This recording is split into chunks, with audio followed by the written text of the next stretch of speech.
Chapter 18. Case Studies. We may define therapy as a search for value. Abraham Maslow. Continuing with the themes of enlightenment, self-awareness, and breaking the ties that bind us, this section looks at a variety of case studies which highlight specific emotional difficulties encountered by those who seek counseling for alcohol abuse. I offer them to illustrate the tremendous healing that can take place when people transform their base metals into gold. To reach your true potential, it is essential that you have the knowledge and insight to allay your fears, relieve your guilt, and dissolve your pain. By studying the following cases, you will assimilate techniques and strategies which will enable you to identify the underlying issues that keep you stuck and resolve them. However, a word of caution. When dealing with traumatic and volatile issues, it is wise to seek the assistance of a trained professional. Therapy is a professional relationship aimed at enhancing your quality of life. The more insight you gain into your own private domain, the more you can assist the therapist, and the more liberated you will become. Ultimately, the only expert in your life is you. A therapist will work with you, not for you. The psychological and emotional catalysts that give rise to alcohol abuse are generic in nature. They are not specific to alcoholism, the difference being that people who develop alcoholic habits, rather than facing and resolving their problems, use alcohol as a means of escaping them. However, as you are now well aware, pouring alcohol into a troubled mind is akin to throwing petrol onto a fire. It inflames the problem and leads to instability. Emotional and mental turbulence saturated with alcohol leads to unpredictability, irrational behavior, severe mood swings, paranoia, neurosis, aggression, and depression, not release and closure. Remember, the best way to escape a problem is to solve it. In fact, the Alchemist tends to eradicate the word problem from his vocabulary entirely and replace it with the word challenge. Rather than fleeing from his difficulties, he embraces them, seeing them as golden opportunities to evolve his self-understanding and amass wisdom. From the top of the iceberg, presenting problem is the symptom. And under the iceberg, deep down, is the underlying problem, equaling the cause. In counseling, we refer to two types of problem: the presenting problem and the underlying problem. The presenting problem is the issue that is currently problematic. This problem is often a symptom that arises from a deeper issue.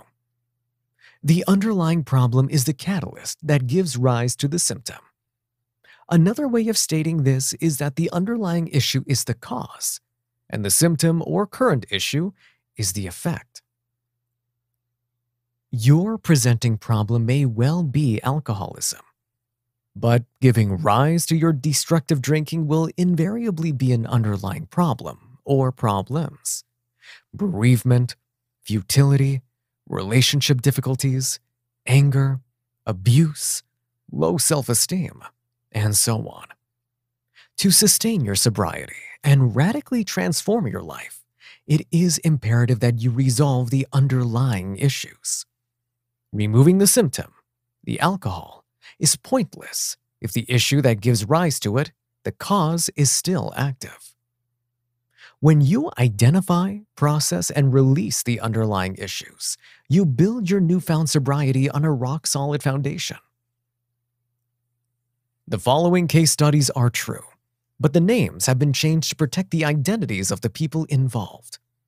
In every case, the presenting problem can be assumed to be alcoholism, but the underlying issues giving rise to the alcohol habit differ in each case. Matthew. Bereavement. Matthew was 3 months sober and in a highly volatile state. His wife, who he adored, had died 4 years ago, and his drinking had become increasingly problematic ever since. After losing his £100,000 a year job, he had a spell in an expensive private treatment center, but discharged himself after 12 days. Subsequently, he had tried Alcoholics Anonymous, AA, but nothing seemed to work. Intervention. The sobriety saboteur prevalent in Matthew's life was pain, in guise of bereavement.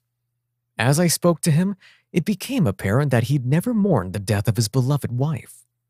He spoke of her in the present tense, making statements such as, "She likes to go walking," or "She's always buying clothes," which indicated his reluctance to accept her death. In addition, he had never visited her grave, and her clothes remained in their bedroom just as they had been when she had died. After a couple of sessions in which I gained rapport with Matthew, listening to him and securing his trust, I challenged him.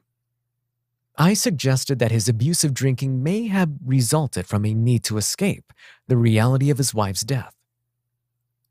Instantly, he broke down and acknowledged the truth of this observation. His reaction enabled me to gently break through his defense system and guide him through the 5 stages of grief given below. Emotional responses. The 5 stages of grief. Earlier in the book, you learned about the 5 stages of grief in relation to alcoholism. Now we will view them in the context of bereavement. Working through the stages is believed to be the best way of finding a sense of peace and acceptance. The basic 5 stages are as follows. 1. Denial. They can't have died. 2. Anger. I can't believe they died and left me. Or, why has God taken them? 3. Bargaining. If only I stayed with them or done this or that, they might not have died. 4.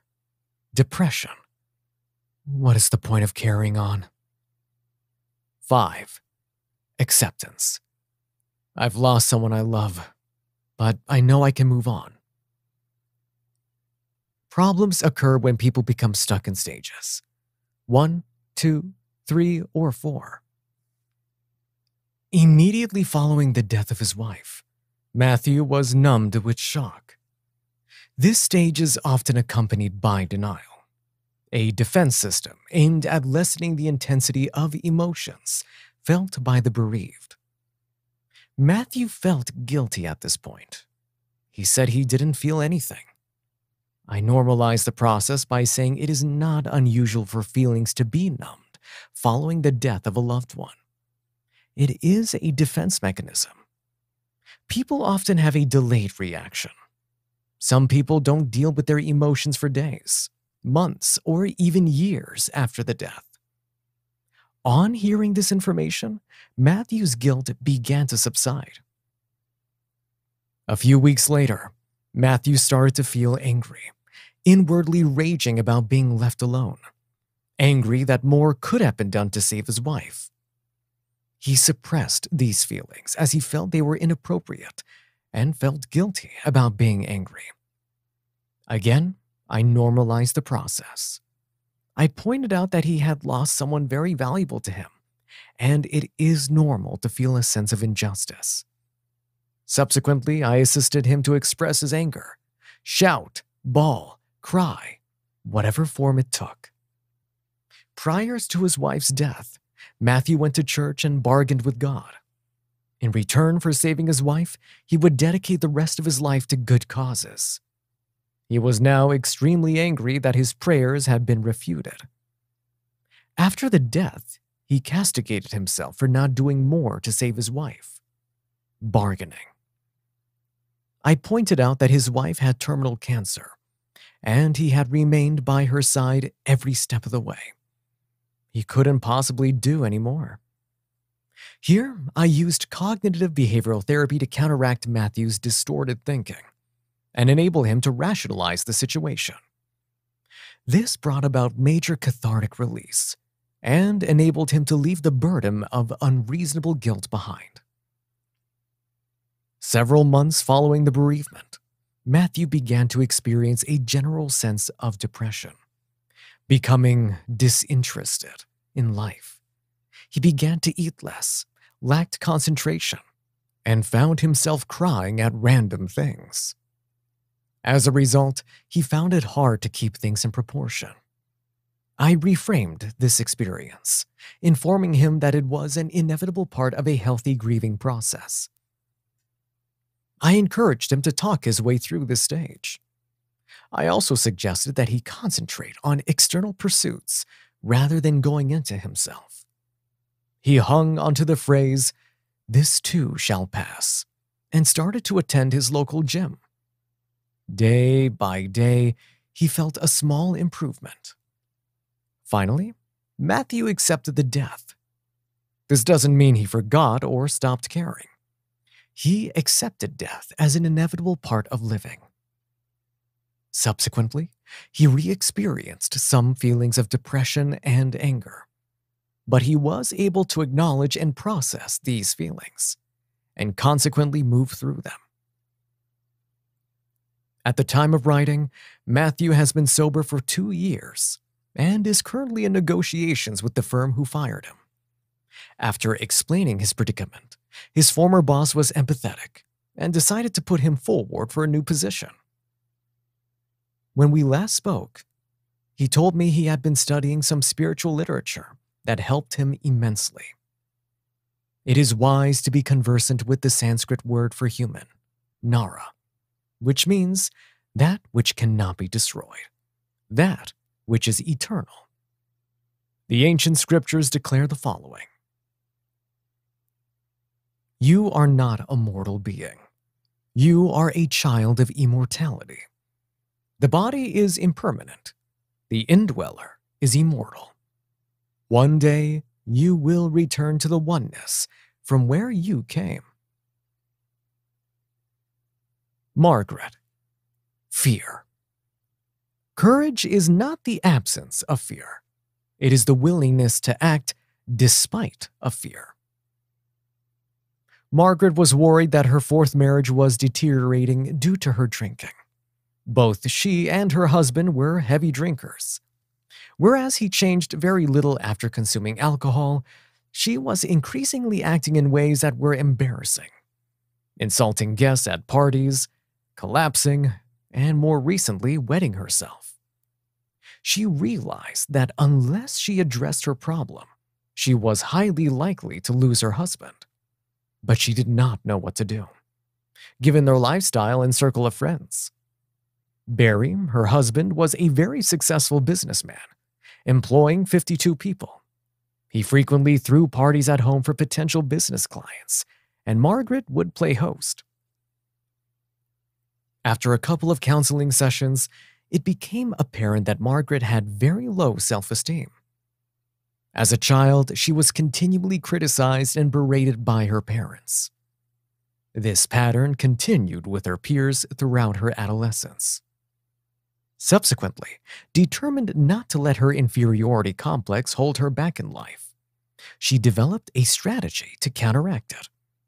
She developed an altered ego that exuded self-assurance, dressed immaculately, and spoke with an air of confidence. Like an award-winning actress, she played this role to perfection. For many years, she kept up this facade and married a string of successful men along the way, a play to counteract her inferiority.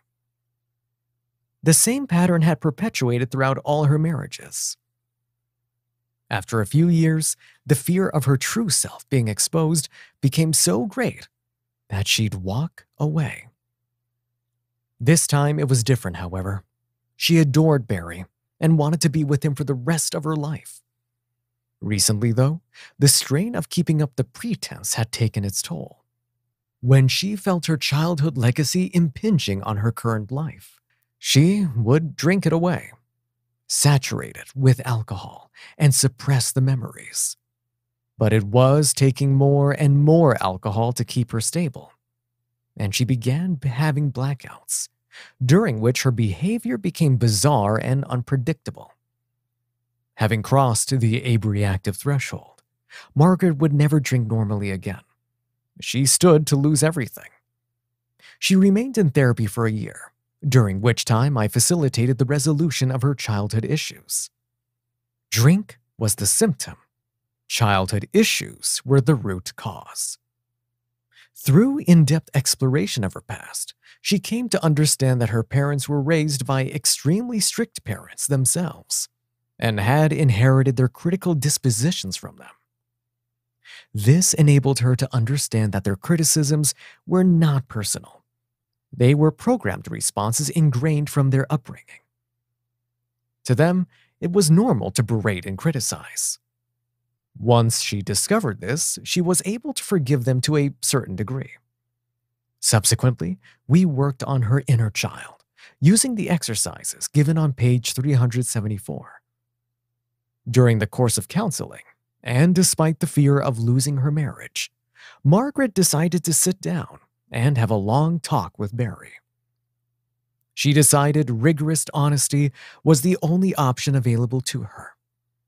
After telling him the truth, he responded with understanding, empathy, and love. As a result, their marriage went from strength to strength, with no need to escape the truth anymore. Margaret's drinking magically stopped. She continues to play host to her husband's potential clients, and they respond better than ever as she reveals the down-to-earth charm of her authentic self. Barry is extremely proud of her. Peter. Anger. Peter appeared at the Alcohol Advisory Center, angry and shouting. He had been referred to doctors, psychologists, and counselors. However, as he always turned up for his appointments inebriated and abusive, no one was prepared to help him. His family seemed to think he didn't really want to be helped. He said they saw him as a bad sort, and his wife was now in the process of filing for divorce. I spoke to Peter and told him that no one could help him whilst he was drinking, but I was prepared to give him all the help he needed if he attended my clinic without having ingested alcohol. 3 weeks later, he turned up sober, and I made an appointment for him. Whilst exploring his history, Peter told me that he was one of 2 children. His brother, Billy, was the apple of his parents' eyes, a straight-A student with a flair for sport. Peter's parents took a great interest in brother, Billy, often bragging to their friends about his achievements and accomplishments. Every Sunday, they would attend the football match in which Billy was playing. He was captain of the local Sunday league team. Meanwhile, Peter was cast into the shadows, unacknowledged and emotionally abandoned. He felt transparent and neglected. I empathize with him, acknowledging how awful his situation must have been for a 9-year-old child. Rapport is most important when securing someone's trust, and empathy is the key. After further investigation, it became apparent that the strategy Peter had developed for eliciting his parents' attention was rebelliousness. He would often do exactly what they told him not to do. However, despite him staying out all night and getting into trouble with the police, his parents still didn't give him the attention he longed for. Eventually, he went to the extreme and reverted to self-harm, cutting himself. However, instead of being given the love and understanding he so desperately craved, he was simply labeled dysfunctional and bad. The more people impressed on him the notion that he was bad, the more he adhered to his reputation.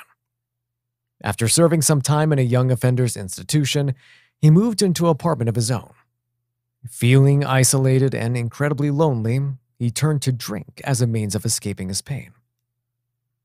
His alcohol consumption quickly escalated, and his behavior became irrational and unpredictable. On crossing the abreactive threshold, his unresolved issues came flooding back into his mind, fueled and accentuated by alcohol. At this point, he was terrified, desperate to escape at any cost. On one occasion, he found himself so desperate for money for drink that he held up an off-license with an imitation weapon and received an 8-year prison sentence. After 4 years, he was released for good behavior. During his time in prison, he cleaned up his act and started to take an interest in psychology, reading many books from the prison library. On leaving prison, he managed to stay dry for a couple of years, during which time he met his current wife. The first year of their marriage was relatively problem-free. Peter received plenty of attention from his wife, a primary need stemming from childhood. However, due to his history, Peter found it difficult to secure work, and Susan, his wife, decided to return to her former employment as a tax officer. This had an adverse effect on Peter. Her job became time-consuming, and he no longer received the attention he was used to. The flames of childhood started to ignite, and Peter became insecure and jealous. This progressed to such an extent that he started to accuse Susan of having affairs. He even waited outside of her work, drunk and hurling abuse. Eventually, she couldn't take any more and filed for divorce. Peter's drinking escalated out of all proportion at this point, and he became menacing and threatening. As a result, Susan had a restriction order placed upon him. Subsequently, Peter started to isolate himself and seek solace via the bottle.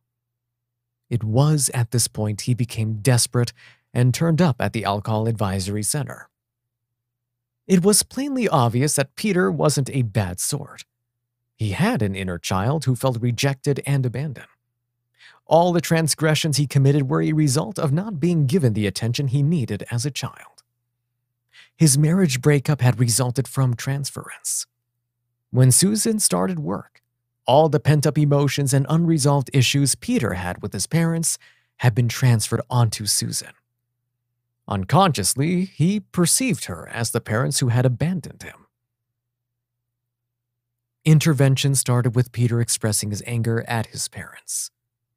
In the controlled environment of my office, using a process from Gestalt therapy, I placed 2 empty chairs in front of him and asked him to imagine his parents sitting in them. He then vented his anger and released his pent-up emotion. After the cathartic release, we explored his parents' childhood. He acknowledged that their family's main focus was on achievement. They had been indoctrinated with the belief that achievement was of fundamental importance, that one's status depended on it. Peter began to realize that his parents could only do their best with the tools they had been given. Consequently, his anger transformed into understanding. I pointed out to Peter that every time he abused alcohol, he punished his inner child rather than giving him the love and nurture he so desperately needed. After working through the inner child exercise on page 374, Peter broke down, crying. At this point, I knew I was winning the battle. He hadn't cried in 15 years. Peter affirmed that he would listen to the needs of his inner child on a daily basis and give him all the attention he needed. He also acknowledged that the verbal abuse he had bestowed on his ex-wife was actually residual anger he held for his parents. On completion of counseling, Peter wrote a lengthy letter to Susan, explaining his findings in therapy. She responded extremely well, and the couple started meeting for coffee. Today, they are remarried and have 2 beautiful children. Peter returned to studying psychology and is now a psychiatric nurse. He transformed himself from alcoholic to alchemist. Josie. Fear. Josie, a single parent with 3 children, was lonely and isolated. Her ex-partner was violent and unpredictable. 6 years ago, she and the children were moved into a safe house for protection. After 2 years of living in very difficult surroundings, they moved to the other end of the country to start a new life. However, with no support network, friends, and family, Josie found it increasingly difficult to cope.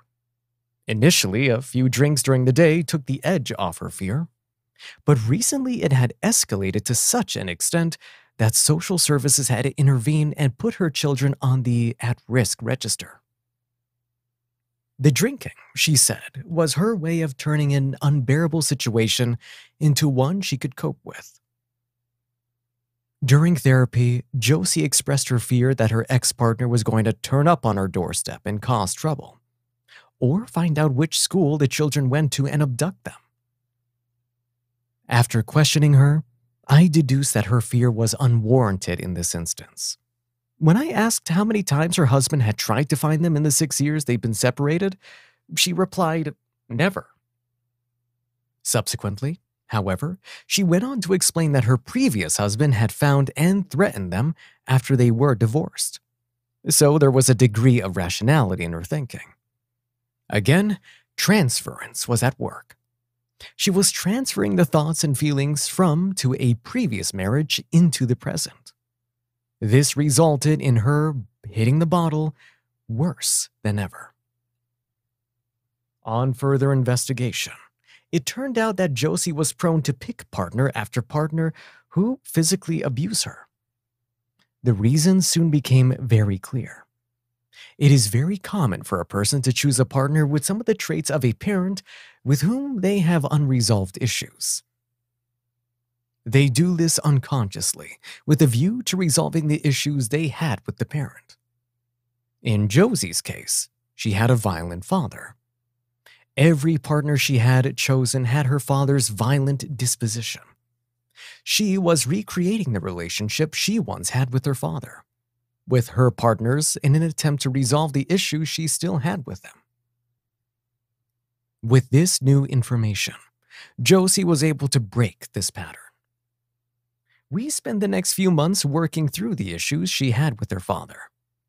During this period, it emerged that he had suffered post-traumatic stress after serving in the army. The awful violence he'd witnessed had triggered his violent disposition.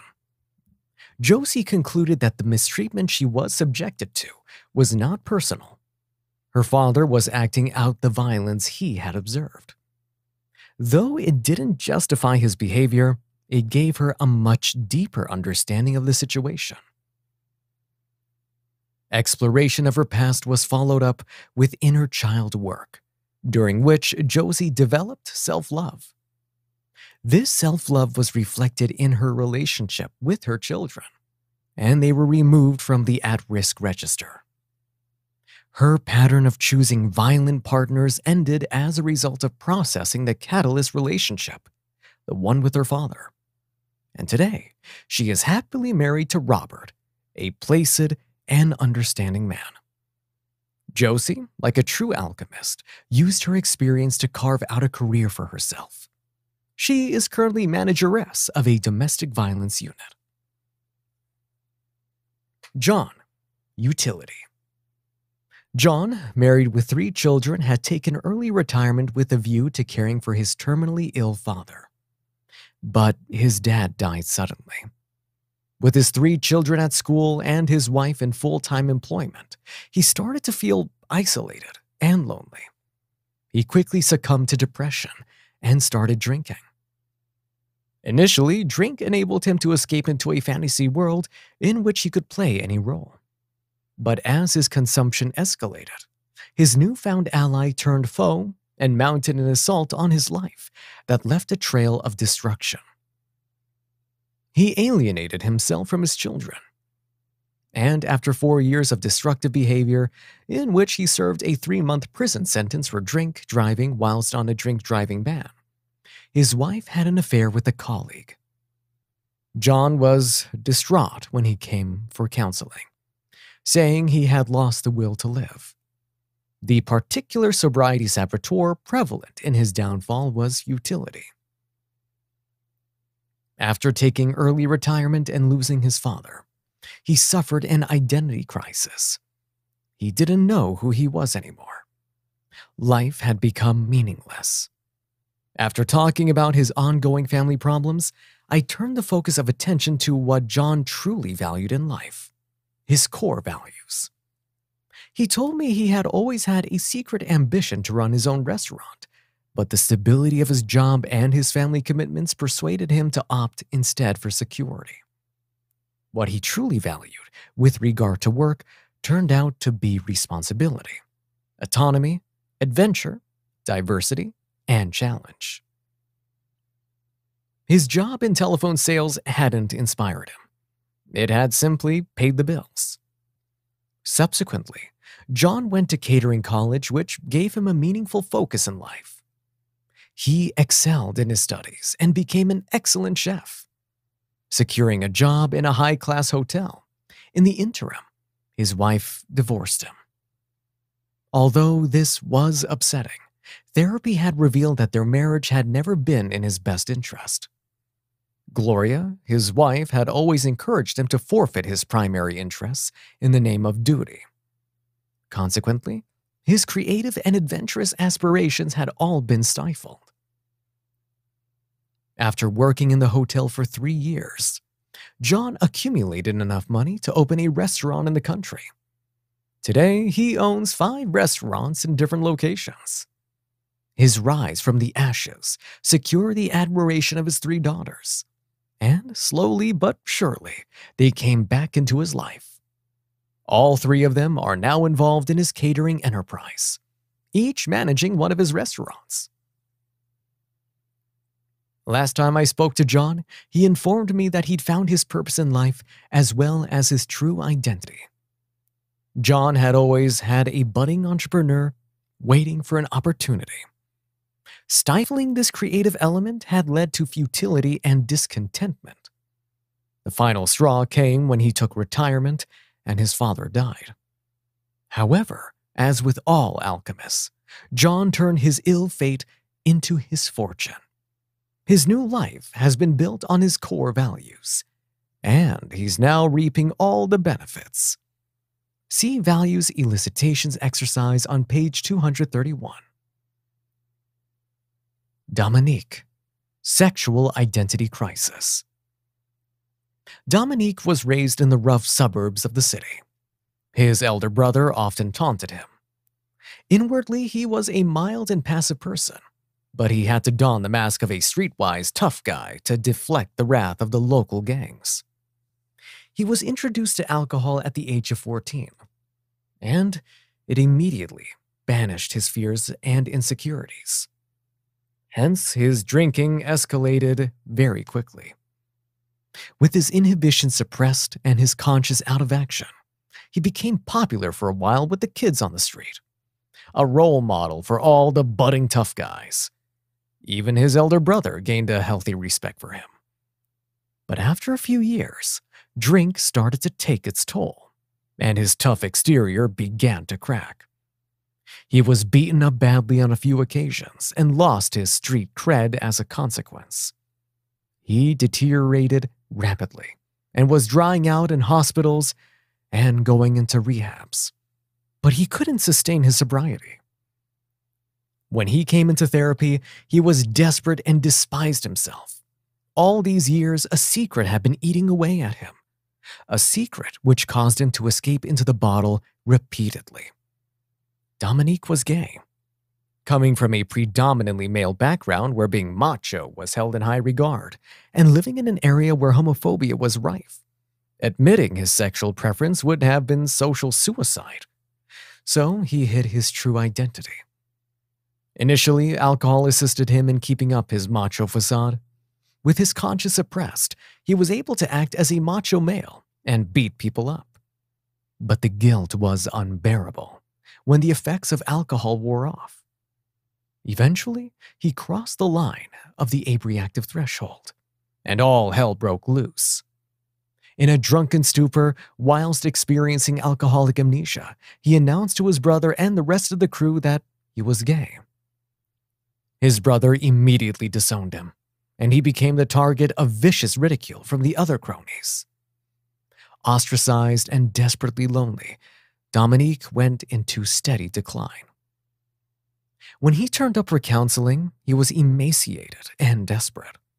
After spending time in squats, not eating, and drinking excessively, he needed medical treatment. I made arrangements for him to go into a rehab and detoxify. 3 weeks later, he returned. Now, the symptom had been removed, the alcohol. Now, we had to remove the cause. During therapy, I encouraged Dominique to accept his true identity, to accept his sexual preference and love himself for who he was. I pointed out his attributes. In the face of great adversity, Dominique had devised a strategy to cope with his dilemma. He had been hailed as a hero, tough guy in his local community after developing an altered ego that was admired in his circle. To achieve and sustain this transformation had taken great resilience and inventiveness. However, his energies had been focused in the wrong direction. He was living a lie. I asked him to imagine what he could achieve if these attributes of resilience and inventiveness worked for him rather than against him. Inner child work enabled Dominique to love and accept himself for who he truly was. He decided to start a new life in a different neighborhood. Subsequently, he moved to London. Having secured employment as a hotel receptionist, he entered the gay scene and honored his sexual preference. 4 years ago, he entered into a civil partnership with Ian, and he has been extremely happy and sober ever since.